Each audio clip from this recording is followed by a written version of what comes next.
Henry, what a week. Thank you for joining us here. Break it down for us. What do you think about all this? I mean, February is exhausting, and today's the 6th, right? Yes. We saw, today, I'm honored to be here basically on Dow 50,000 Day.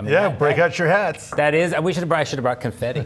That's a big milestone. Mm-hmm. And, what's wild is 2 days ago, the mood was pretty bleak. We're looking at Dow 40,000, right? Or zero. The sentiment shifted, and as it does, it's shifted on just so quickly. And I was actually on a podcast talking about volatility was elevated, right? We saw the VIX over 22, almost 23, the highest levels we'd seen in November. And VIX is a measure of forward volatility expectations. Yes, 30 days. And I was mentioning, you have to remember, people call it the fear gauge, right? Oh, the market's getting nervous.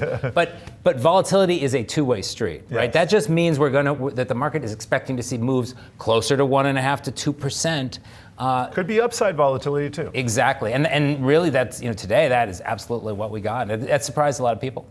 I've been asking a number of guests this recently, and we're kind of ties into the current situation. We've seen such quick moves off of the lows, starting with the pandemic, really. I think that's when it started in 2020. We had a 2022 bear market, so that lasted a bit longer. But then in April of 2025, we saw this huge rebound, and it put the pandemic rebound to shame. Is everything just speeding up? And what does that do to investor psychology? Is this just setting us up for a lot of pain when we have a long, protracted bear market?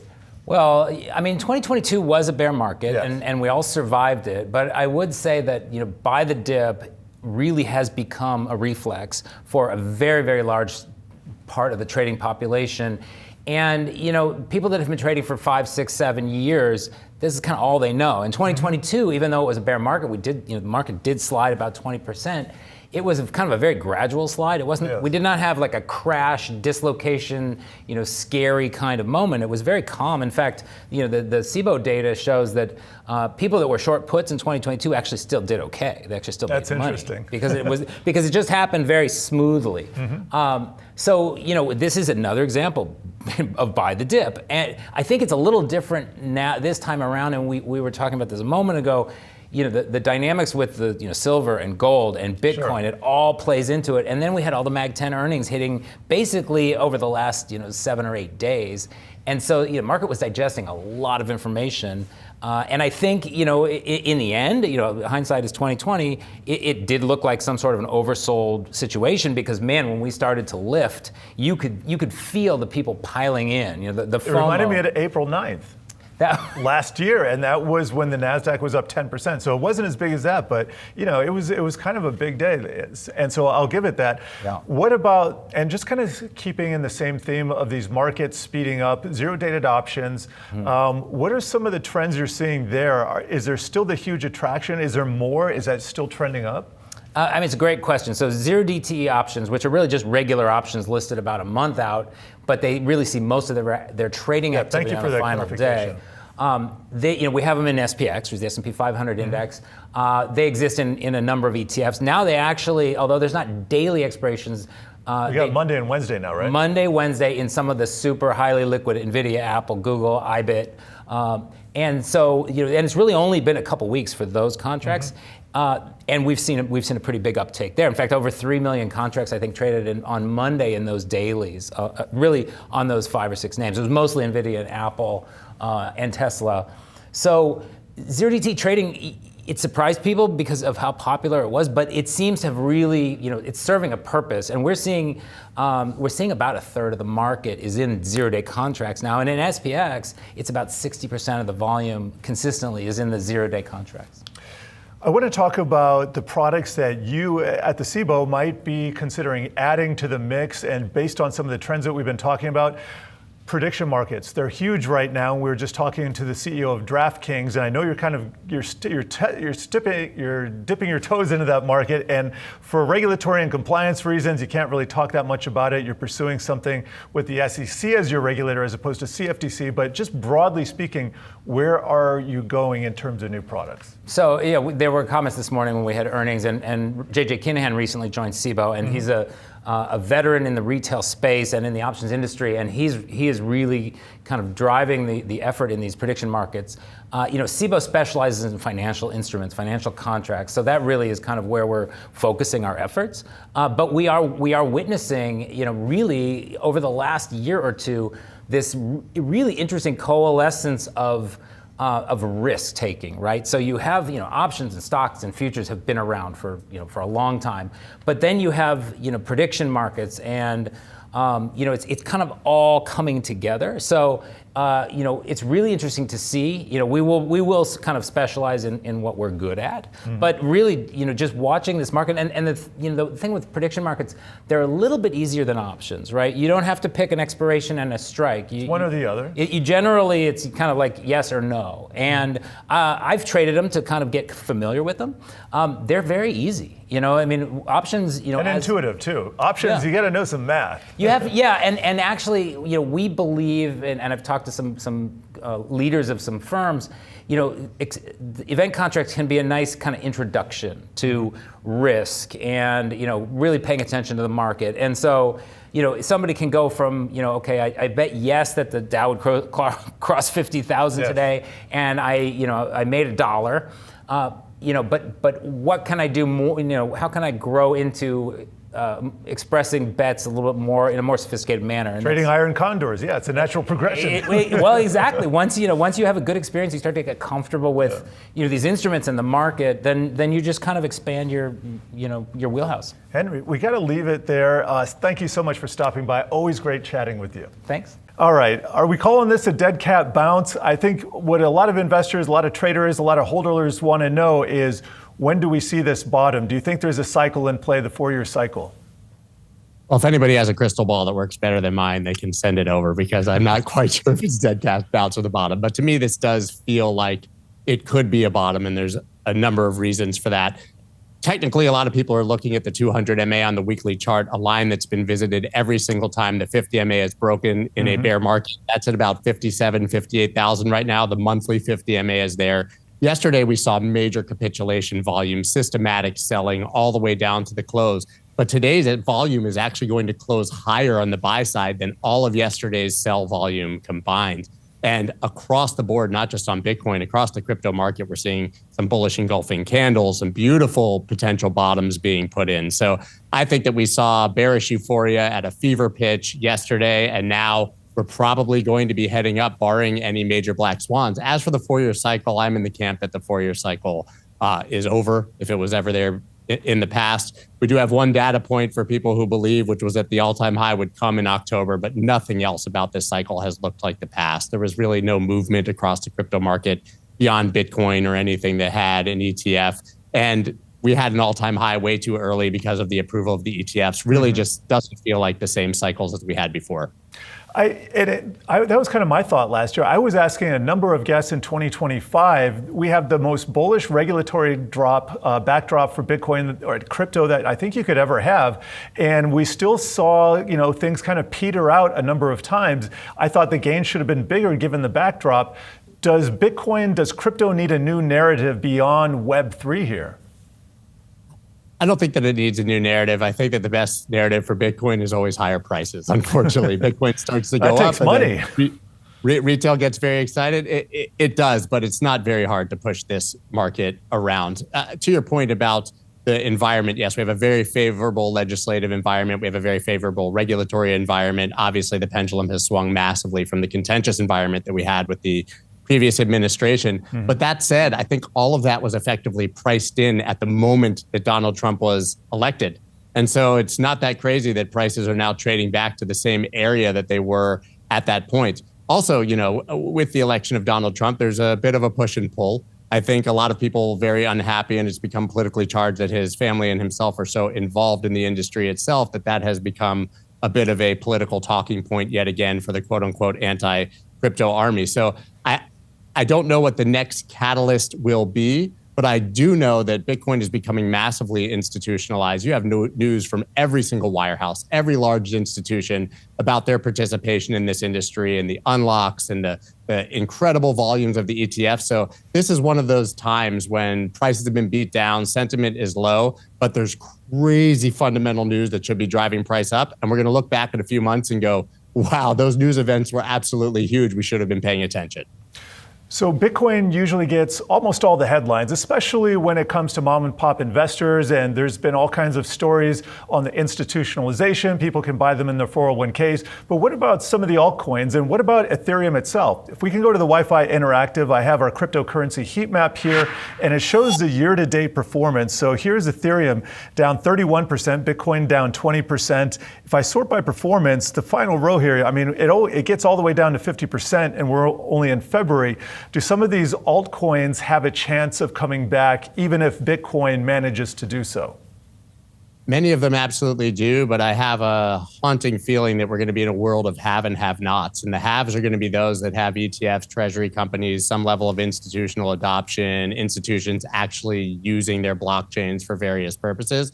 And the have-nots will be those that are left behind only to be traded by retail on crypto-native exchanges that institutional investors don't have access to. So I would keep a very close watch on that. I mean, right now, obviously, Bitcoin, Ethereum, Solana, XRP, and others have ETFs or have narratives like that that have compelled them to have higher prices than many others.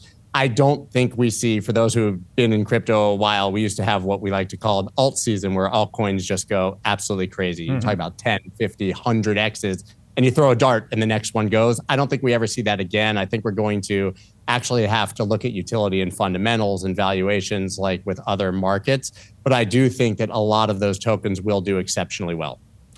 And what about the Bitcoin treasury companies and the other treasury companies that might have Ethereum? MicroStrategy, of course, Michael Saylor's strategy is the biggest, most famous of them.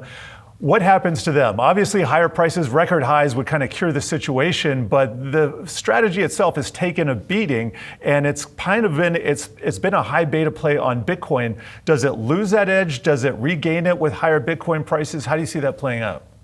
Volatility to the upside would be exceptionally good for MicroStrategy or Strategy and probably other treasury companies. That said, I've told this story many times, but I went to the Bitcoin conference in Las Vegas in May, and I was pitched 7 Bitcoin treasury companies in the first 5 minutes I was there. And I became probably the most aggressively outspoken voice in our industry against the idea of the treasury companies. I said they would likely be a bubble. They would be the reason for the next Bitcoin collapse. I didn't necessarily expect it to happen so fast.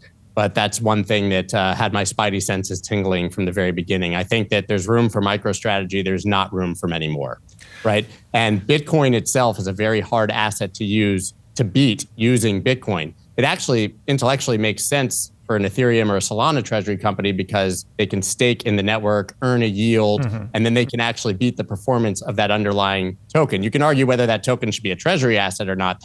That's not for me. I believe Bitcoin should. But I was always a big fan of a company taking their actual profits and cash flow and putting some of that into Bitcoin as a hedge against the losses on their cash. But actually financially engineering around Bitcoin, Saylor can do it, but I'm not sure anybody else can. All right, circling back to the beginning here, we're talking about the bottom, at least the tradable bottom that we have right now. Does it lead to more selling in a few weeks? We don't know, but you sound kind of bullish. So give us your bear case for 2026. How does that play out? I think the bear case is that Bitcoin continues to drift lower. There's really no meaningful catalyst. And honestly, at this point, I think the biggest bear case for Bitcoin is if the stock market rolls over, right? I mean, I think we could all take a look at stocks at the current valuations and people are scared. We had this interesting moment a few weeks ago where the stock fear and greed index was at extreme fear with stocks 2% off all-time highs, right? So people are very scared, even though stocks are very high. So I think we see some black swan event, all correlations go to 1, and everything goes down together. That said, when's the last time that happened? March of 2020, right? Bitcoin dropped from 6,000 to below 4,000 in a matter of hours on March 12th with the COVID scare. 13 days later, I believe the stock market bottomed. Well, the stock market pulled a cute 2x from there, and everybody talked about how amazing that stock market was. Bitcoin went up 17 times. So if we do see an event like that, what asset do you want to be in for the inevitable ascent out of that hole. So I am very bullish on Bitcoin here. I see a lot of reasons for it to go up. I think that the selling has reached capitulation and irrational euphoria, as I said, and I'm very bullish. Scott, it's been great talking with you. Thank you for all your insights here. Thank you. And a major snapback for markets on Friday. The Dow closing above 50,000 for the first time ever. Joining me now is Brad Conger, Hurdle Callahan, Chief Investment Officer. Brad, thank you for joining here today. I'd love to get your hot take on the market action this week. So, we got some headlines about the Dow over 50,000, S&P 500 almost at a record high, but serious problems in tech, and they're not quite over yet, it seems. Yeah, and it's also very dispersed and very distinct, sort of a repricing of expectations. So hyperscalers, if you think of them as the center of the ecosystem, are down on the week. All of their suppliers, basically semiconductors and power and storage and so forth, are up. And then the downstream clients of the hyperscalers, the software companies, the application software, are down. So really, it's interesting that the market has started to question the long-term returns for the hyperscalers, basically selling compute and the investment of new capital, but it's not being reflected in the hardware suppliers into those businesses. They're counting the money as spent. Well, if we could go to the Wi-Fi Interactive for a second, I want to make a point here. In January, we saw a huge surge in consumer staples, and here we have the year-to-date performance for the large cap sectors. Number one is energy, and then staples. I was just talking about that. That's up 13.2%. That's number three. Materials is a gold and silver story, arguably, and copper too. Then we got industrials. That's cyclical. But then we got real estate, healthcare, utilities, and then you're going to see down here those mega cap sectors. They're all in the red. So what do you make of this rotation out of those AI leaders and into some of the more defensive names, if not in the company of some of these more cyclical names as well? So you can certainly think that what we're seeing is a change of leadership from AI technology into, I would say, real economy names, like you mentioned, the cyclicals, materials, oil, industrials.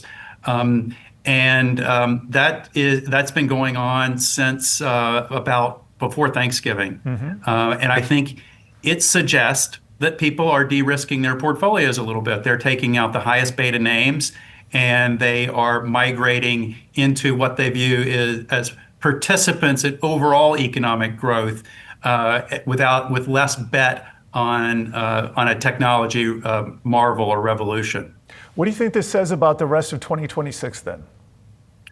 I think Loaded question. I think it's going to be very volatile because we have geopolitics at an extreme, an upcoming midterm.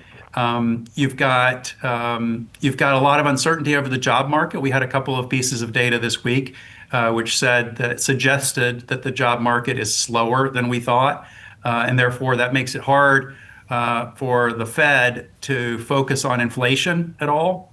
We have a new Fed chair. So I would say the overarching theme for this year is going to be volatility, which puts a premium on being very comfortable with the names that you have and understanding that they're going to be down.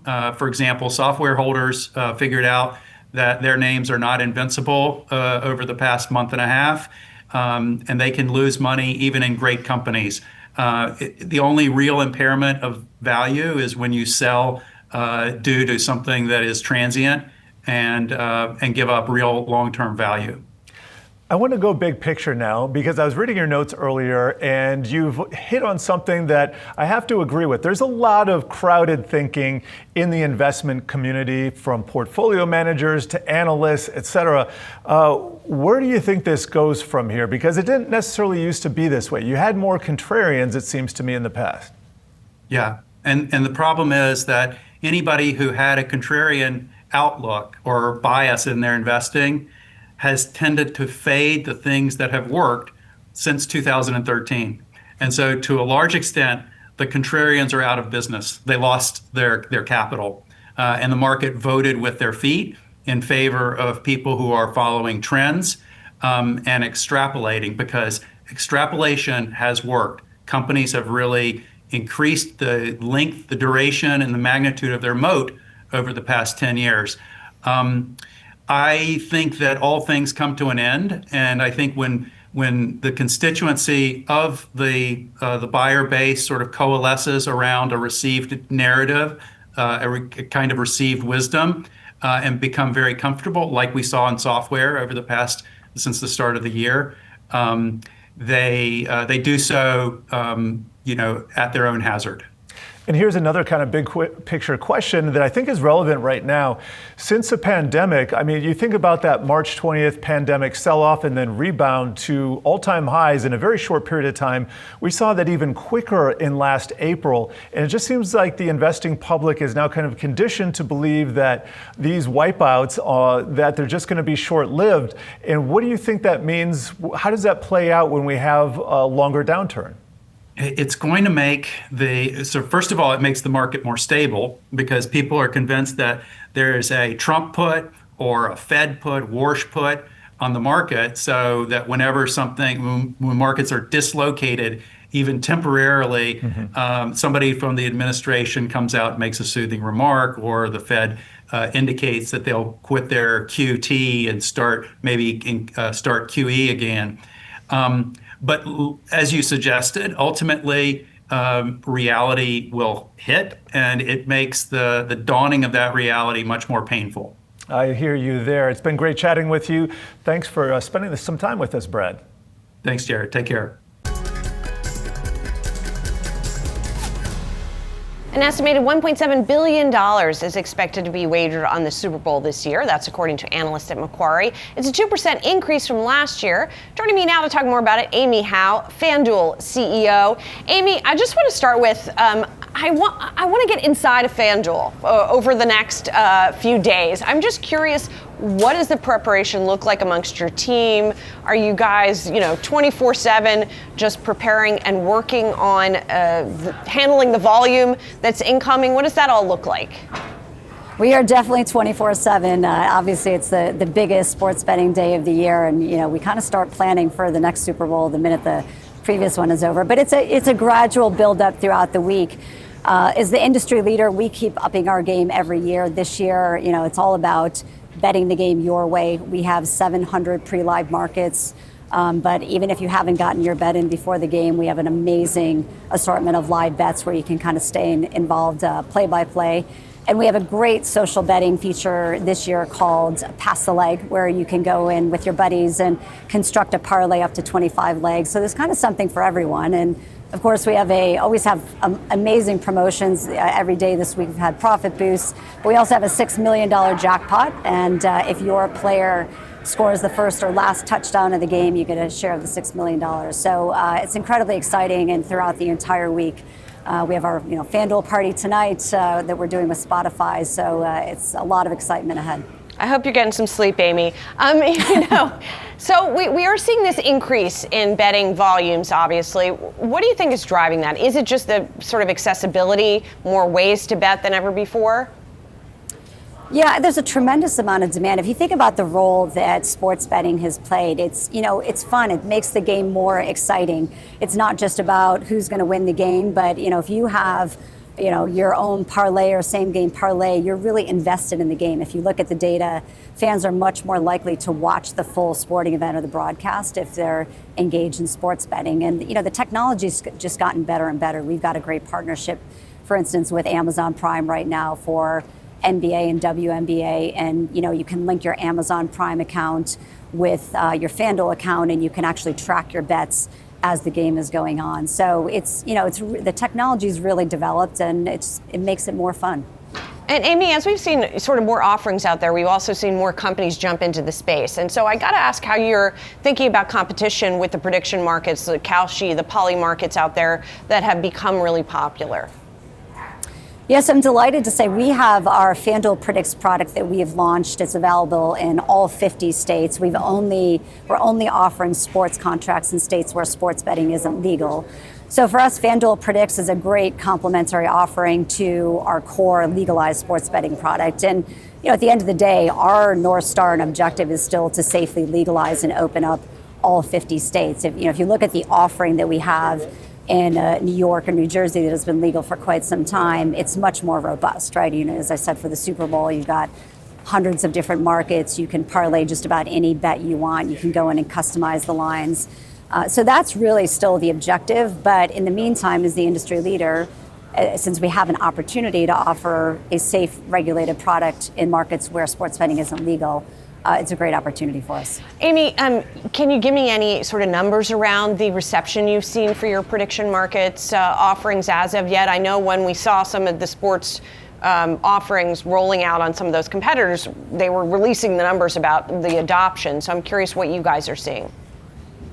It's early days. We're in a closed period, so I can't comment specifically on numbers, but we're very pleased with how the product is performing in the market. We've got a phenomenal partnership with the leading exchange provider, the Chicago Mercantile Exchange. And so, we keep adding more sports, more combos, and more opportunities for fans to engage, not just in sports contracts, but we also have in all 50 states, you have an opportunity to engage in contracts around financial benchmarks. So where's the S&P 500 going to close, or the price of gold, political events, cultural events like the Grammys. So it's a pretty broad offering, and we're very happy with how the early days are going. Yeah, we watch those financial ones pretty closely. I'm curious about prop bets for the Super Bowl. If there are any that stand out to you, or any that are particularly popular that are fun this year. Well, prop bets are always very popular. Yeah, I'd say probably more than 50% of the bets will be prop bets, and it's really the consumer's way of expressing what they think or what they hope is going to happen during the game. This year, you always get a lot of activity on the quarterbacks. So Drake May and Sam Darnold are popular, as Jackson Smith-Njigba, Stephon Diggs. So there's a lot of very popular props in there. And the fun thing is on FanDuel, you can actually go and customize a lot of those player props. So if you think the house got it wrong, you can go in and you can figure out, how many touchdowns Sam Darnold is going to throw for. So lots of opportunities if you're engaged in the game. Well, Amy, thanks for your time. Have a great weekend. Have a great game.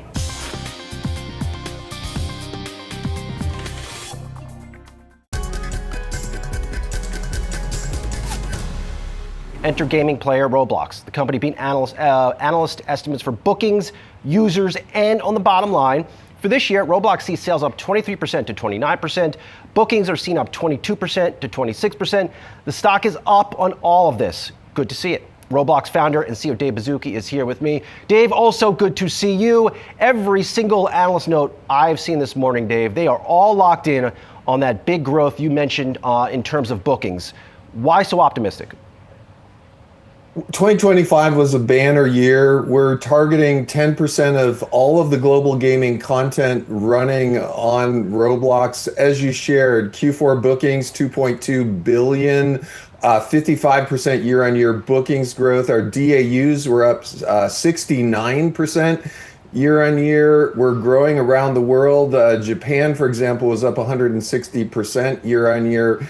One really interesting fact, we have taken a lead in online safety and civility with what we call the gold standard for that. And as part of it is we've started rolling out age check for everyone on our platform to use communication. As part of this, we've found that our age checked 18 and up segment is growing at over 50% year on year, which is a real great signal for future growth.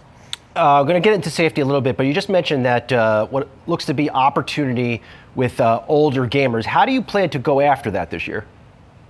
I want to highlight, in a sense, we've reiterated the cultural phenomena of Roblox for the under 18 segment. And what we've also shown time and time again is when we create a platform that all of our creator community can use to make innovative gameplay, they respond with cultural hits like Dress to Impress last year and recently Grow a Garden and others. that have really shown new types of gameplay. With 50% growth in over 18 and the amazing creator community we have, the amazing tooling, we expect to see more and more genre expansion in genres like RPGs and sports games that a lot of the 18 and up segment likes to play. And I will highlight those tend to monetize better as well. Our overall mission, connect 1 billion people every day with optimism and civility, and create this wonderful technology stack so creators can make great content for all ages. Dave, you have to have some thesis on why someone, let's say 25 to 35, is finding time. How are they finding time to play games? I get if you're under 18, you're still in school, you can play some games, but how are these older consumers finding time to do this and spend hours doing it? Well, the good news is they are already finding time. You know, the global gaming market's estimated at about 200 billion every year. The US market's estimated at about 50 billion every year. And already a very big chunk of that US market is 18 and up. So just like with younger players, the market is really already there. We believe Roblox experiences are very social. They show innovative types of gameplay. More and more, we're going to see them incorporating AI for new types of gameplay as well. So the market's there, and we think there's just advantages of the Roblox platform. You mentioned the age verification. This is something that is now hit on the platform. Looked like it impacted some metrics for Roblox. When will you be beyond that? Our team has accepted the challenge of doing two things at the same time. The first is leading the industry with what we call the gold standard, and part of that is estimating the age on our platform. We are seeing other companies start to follow. But the other opportunity is doing this without friction. And as we've rolled this out, in parallel, we've been making really big advances in how we connect people of similar age, how we run our chat inside of game, how we optimize other things around trusted connections. So we're optimistic that our teams are going to come out of this better than we were before. I don't have to tell you this, Dave, but Roblox is always under the microscope in terms of safety. Do you think you will ever get to a point where this scrutiny just backs off and you will be seen as doing good things and you could just go about operating your business? I want to highlight both the amazing responsibility it is running a platform like this with so many young people on it, but also the amazing opportunity. You know, every day, over 100 million daily active users have great experiences on our platform. And time again, really since we've got started, we've led this with innovation. On our platform, unlike a lot of other platforms, all text is filtered and monitored for critical harms. We do not allow image sharing on our platform. And now with Age Check, we can connect people of different ages or the same age in the right and appropriate way. So I'm optimistic we will continue to show leadership in this area and ultimately be defined as we are now as the gold standard for online safety and civility. Dave, what do you think about some of these concerns that have impacted software companies about how AI is going to eat up all of these players? I mean, we've seen some massive valuation cuts so far to kick off the year. I'm optimistic that AI is going to accelerate our creator community and allow them to build more innovative, more high quality, and a more diverse set of things on our platform and really define the future of gaming. We don't see creators being replaced. We see them being accelerated.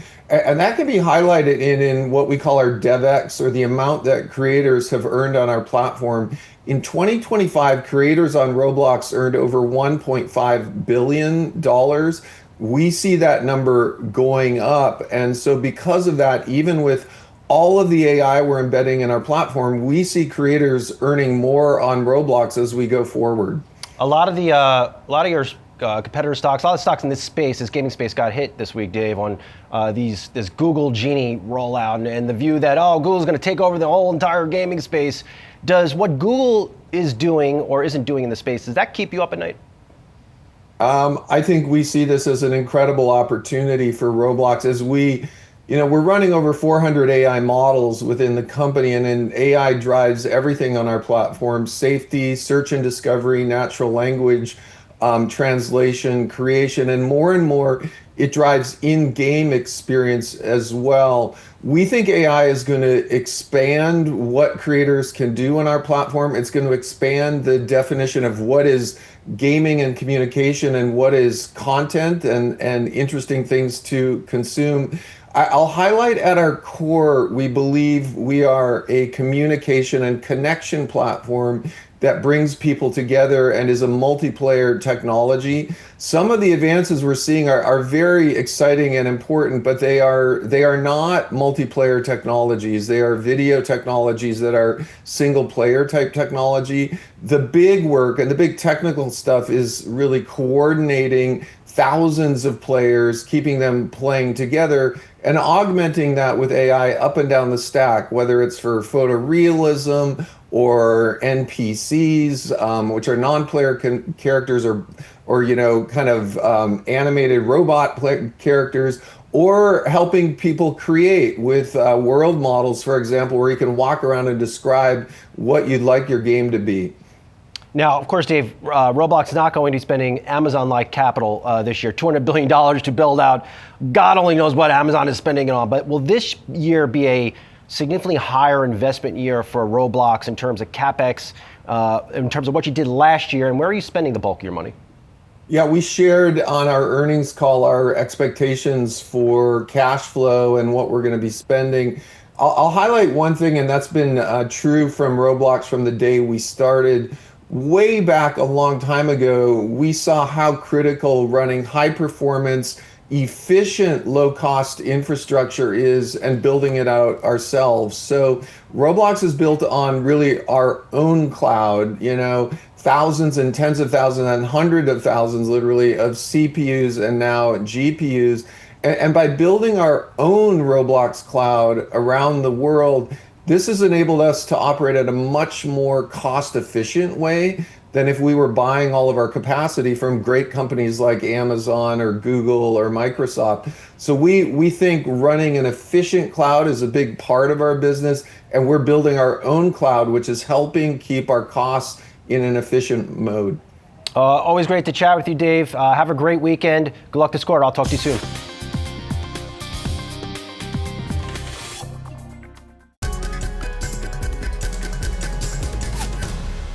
There will be a fair amount of alcohol consumption at various Super Bowl parties. The question is, how much compared to years past as consumers lean into healthier lifestyles? U.S. spirit sales fell 2.2% to $36.4 billion in 2025, according to new data out of the Distilled Spirits Council of the U.S. Since I'm an optimistic guy by nature, I want to zoom in on one alcohol brand seemingly bucking this sobering industry trend. That's Gran Carmino, a tequila brand co-founded by comedian, entertainer, and entrepreneur Kevin Hart. In just 3 years, Gran Carmino has sold nearly 300,000 9-liter cases, with more than half of that growth happening last year alone. Last year, the brand climbed to number 22 in total tequila sales, up from 31 in 2024. I'm excited to welcome Kevin Hart back to Yahoo Finance, and we have a YF first-timer with him in James Morrissey, co-founder of Gran Carmino and president and CEO of Global Brand Equities. James is someone flown under the radar, but he has become one of the liquor industry's biggest power players. Good morning to you both. Thanks for doing this. Kevin, good to see you again here. Your brand is bucking some of this pressure we are, in fact, seeing on the liquor industry. How do you explain this? Rare air, flying in rare air. I think hard work definitely pays off. And, a lot of the hard work that I'm referring to, of course, went into developing the liquid. And, the liquid is what matters most, right? If you have something that people are responding to and that they love, they'll keep coming back. And I think our growth is a testament to simply that. Extremely excited about where we are. But even more excited about where I feel we're going. How is the brand different, Kevin, today compared to when you helped launch it a couple years ago? We're growing, right? Like we're getting bigger, and the conversation attached to our brand is now attached to amazing partnerships and alignment, right? Like when you talk about our relationship with the Philadelphia Eagles or the Atlanta Hawks, like we're finding cool ways to create more conversation on behalf of our brand, right? And also, I think after launching our Reposado, we saw the brand like numbers really, really soar. So finding more ways to expand, finding those key relationships and components of conversation that can ultimately help us grow, that's been our priority, right? And I think using the weapon of myself, winning where we can to make sure that we're in the right rooms, to have the right conversations, to develop new relationships, new partnerships, et cetera, is also what we prioritize a lot of our time as well. James, you have a knack. You have a knack for developing brands like this. I think about what you've done with like Rose and Post Malone. Like, what is it? How have you gotten the brand to this point?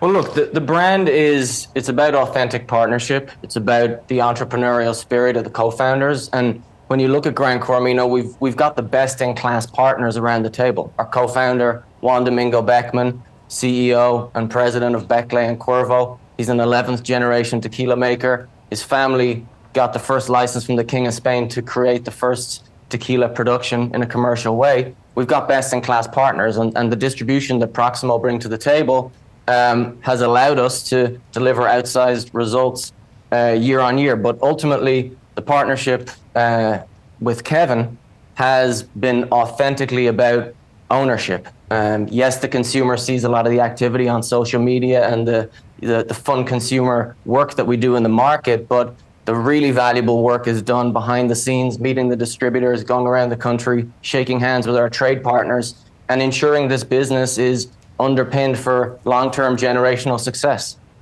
James, what do you think, to the outsider looking in, what do you say to those folks say, oh, this is a celebrity liquor brand, it doesn't taste good? Like, I've tried it. I mean, this stuff tastes amazing. Like, how important is it to have the right partner to get a business like this, not only off the ground, but growing to the extent it is?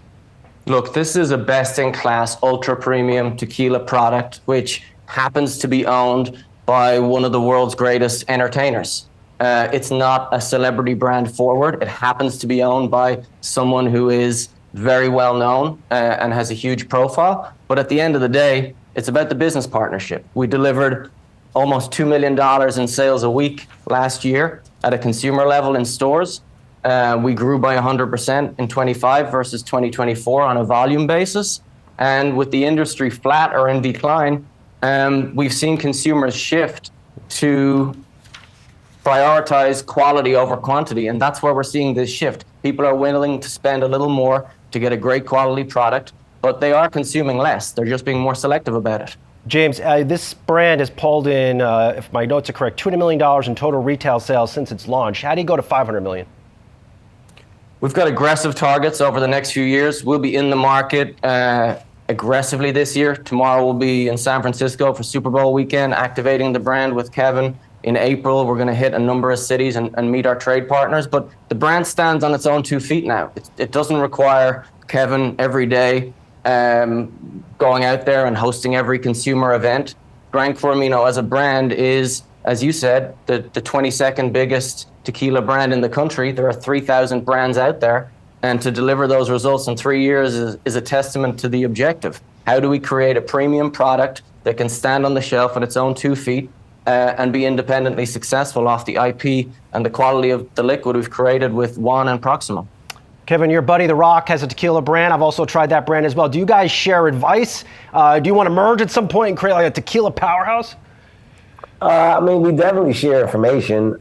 When merging is not a conversation that we're having. I think there's enough room for us to each have our own versions of success. But, you know, in the early stages of his launch, I was there for him as he was for me. There's never a conversation attached to competition at all. It's nothing but love and support. And I'm extremely happy for him and their brand and what they've been able to do.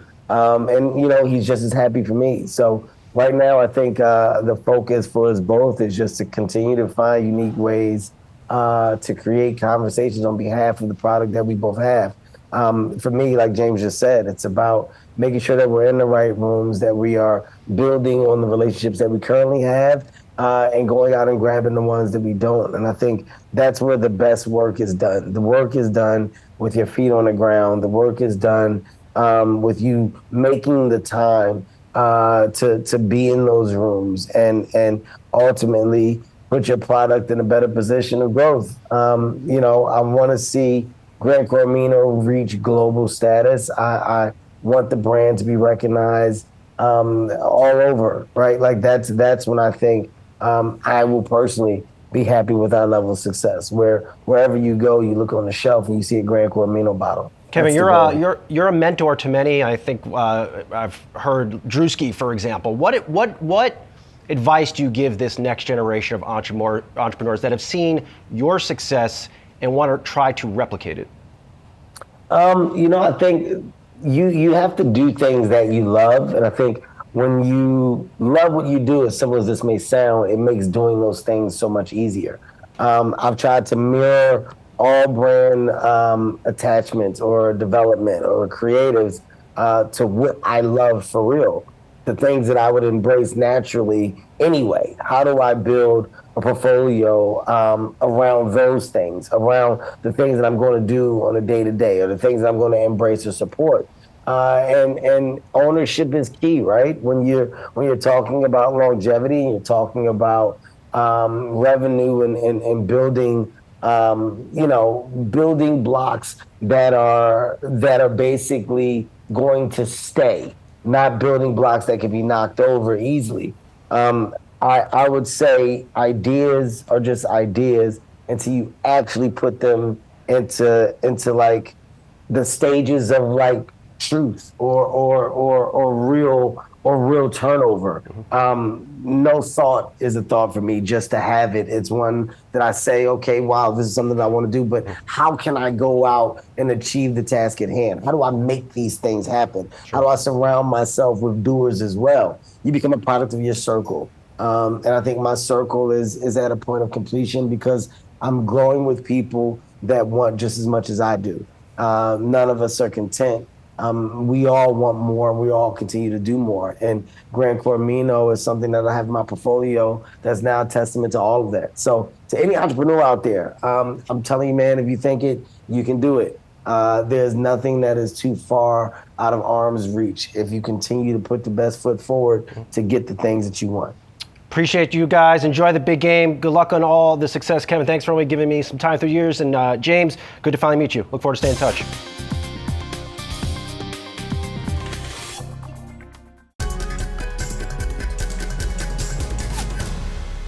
There have been some precipitating factors, right? We had Anthropic rolling out some new products. We had OpenAI rolling out some new products, which rekindled perhaps these concerns that AI is going to eat software. But it wasn't just software falling, right? It was broader in tech.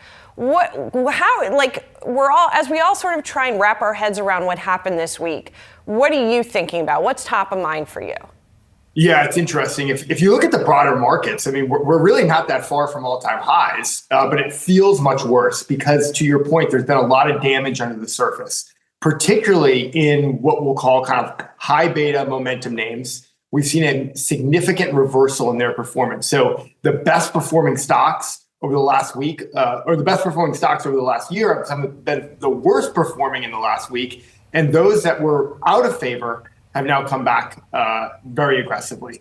And there's a few factors at play here. Some of it is that if we look at the sort of cohort of both hedge funds and then retail investors, many people have loved these names. And when we see sort of the impact that Claude announcements have had on software, that starts bleeding through to the broader market, causing a lot of turbulence under the surface. So I think we're at a period where there's going to still be some digestion of exactly where positioning falls out, because there's a lot of technical factors at play when you have leveraged ETFs, zero-dated options, all in the same trades. The second that begins to crack, the pain can kind of exuberate very, very quickly.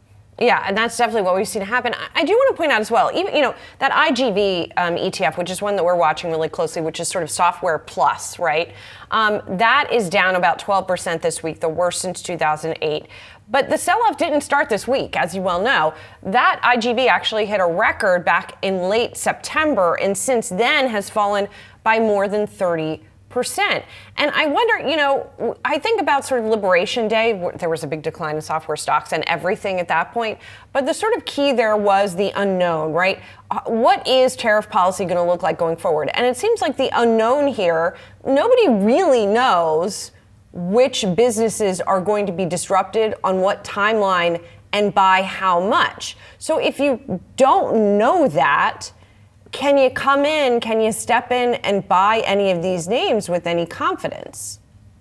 Yeah, look, on one hand, market corrections are actually quite normal. They're healthy. We need them actually for the market to be on strong footing to continue moving forward and grinding higher.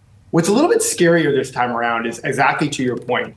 Around last year, if we recall, in February, we had the DeepSeek news. Tech AI stocks fell really sharply, thinking there was no longer going to be demand for NVIDIA chips. Then we have Liberation Day sell-off, then a huge reversal. This time around, it's unclear exactly what the catalyst would be for the market to recover very quickly. So I think investors are starting to question, is this actually more of a DeepSeek Liberation Day moment? Or is this more like 2022, of course, when we had Meta's concerns really bringing down the broader tech sector? What's interesting this time around, though, even if we look at Amazon's results, of course, they were mixed, not really a clean beat, but AWS came in better than expected. These companies are generating, particularly the Magnificent Seven and mega cap tech, unbelievable amounts of revenue, growing and accelerating that revenue at strong paces, which just simply by the law of big numbers is sometimes hard to fathom. But the real concern is, what does the future look like? We know that Amazon guided to 200 billion of GDP. That's roughly the GDP of Greece. If we look at all the hyperscalers, they're now projected to do over 600 billion in GDP. That's the GDP of Sweden or the GDP of Massachusetts. So the numbers are massive, and I think investors are now kind of really being more discerning of saying, well, hold on, I thought we were going to start seeing return on investment in 2026. Now you're telling me there's more spending. So people are really pulling back before they begin to say, how much do I want to value a company, even if it's growing, knowing that they're moving from a capital light industry to maybe more capital intensive industry. And Dave, I wanted to play for you some of the commentary that we've been getting throughout the week, kind of looking at what investors should do now, how they should be reacting, and then you and I can chat about it. So here's what a few folks had to say.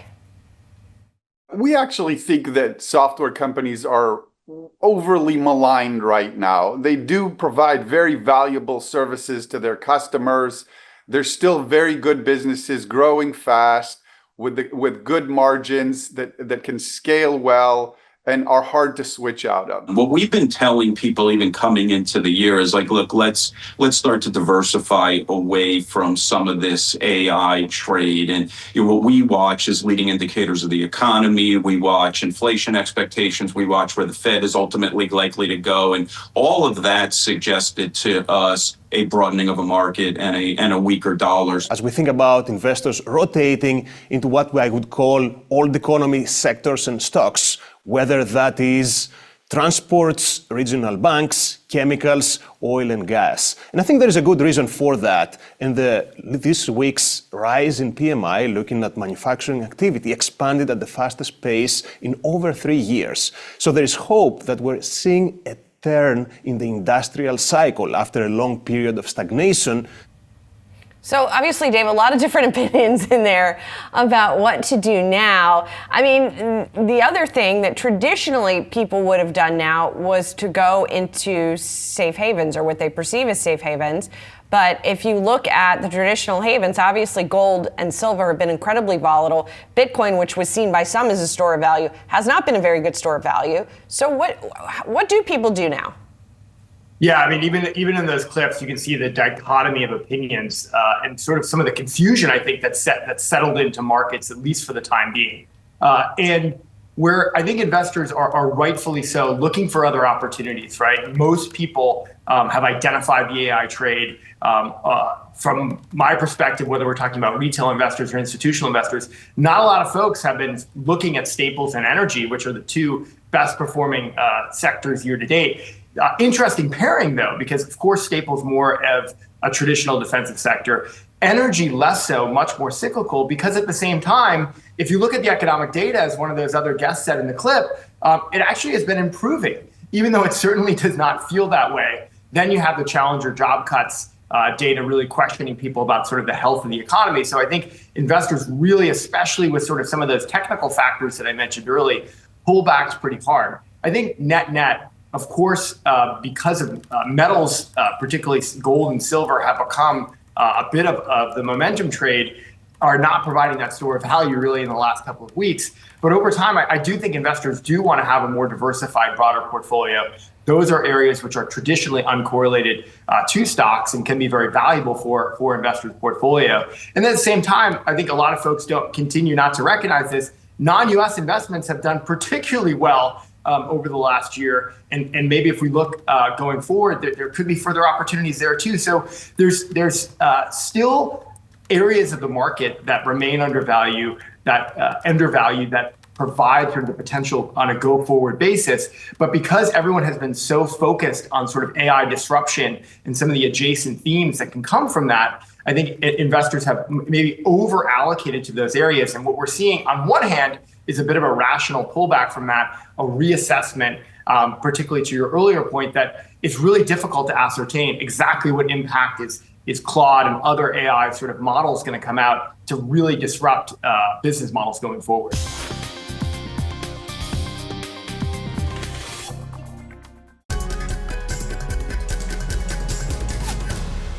One vital cog in big tech is Amazon. Those shares are falling sharply, showing it as yet another indicator of investor fears over AI disruption. The revenue outlook from Amazon fell below Wall Street expectations, and Amazon's planning to spend $200 billion in CapEx this year. Rohit Kulkarni is with me. He's a senior research analyst at Roth Capital Partners.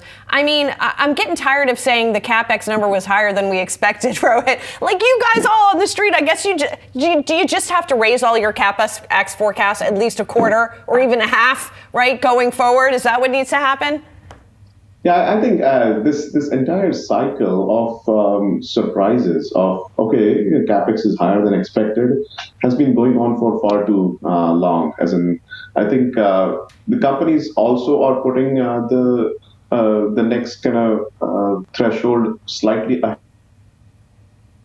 of what the street was expecting. So that environment of negative surprises, and for a company like Amazon that has just far too many surfaces of risk, be it commerce, cloud, ads, and so many other parts of the business, that creates a series of yellow flags, if you will. I think, but you're spot on, Julie. I think we all sell-side analysts should just decide that, put the CapEx number so high, so next time all we need to do is lower those numbers. But that's, in all seriousness, I think what Amazon is doing is investing from a position of strength, and we like it. We think you just need to be patient to appreciate this Gen AI winner, in my opinion. And in the case of Amazon, ROI is like the mantra right now, return on investment. So in the case of Amazon, walk me through what that looks like.